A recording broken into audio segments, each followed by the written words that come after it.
येवला तालुक्यातील ठाणगाव येथे छत्रपती शिवाजी महाराजांच्या भव्य अश्वारूढ स्मारकाच्या परिसरात अनधिकृत कांद्याची चाळ उभारून अतिक्रमण करण्यात आल्याचा गंभीर प्रकार समोर आला आहे। या अतिक्रमणामुळे स्मारकाचे पावित्र्य धोक्यात आले असून ते तात्काळ हटवावे या मागणीसाठी येवला पंचायत समिती कार्यालयासमोर गेल्या 3 दिवसांपासून बेमुदत आमरण उपोषण सुरू करण्यात आले आहे। ठाणगाव येथील गट क्रमांक 96 मध्ये शिवस्मारकासह श्री खंडोबा महाराज मंदिर, प्राथमिक शाळा आणि ग्रामपंचायत कार्यालय यांसारख्या महत्त्वाच्या सार्वजनिक वास्तू आहेत।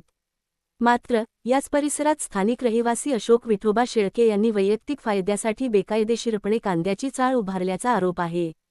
कांदा हा नाशवंत माल असल्याने सडलेल्या कांद्यामुळे परिसरात तीव्र दुर्गंधी पसरत आहे।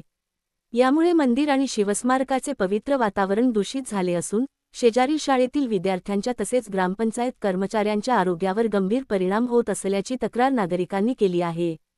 या प्रकरणी अखिल भारतीय भ्रष्टाचार निर्मूलन संघर्ष समिती आणि ब्रिक्स ह्युमन राईट मिशन या संघटनांनी ग्रामपंचायत व पंचायत समितीकडे वारंवार लेखी निवेदने दिली होती।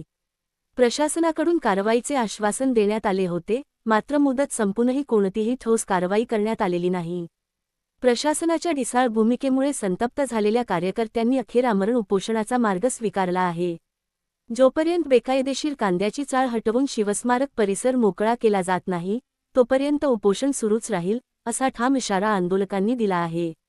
या उपोषणात सुनील जाधव, सुनील शंकर जाधव आणि कृष्णा शिंदे सहभागी झाले असून या आंदोलनाला स्थानिक ग्रामस्थ व शिवप्रेमींचा मोठा पाठिंबा मिळत आहे।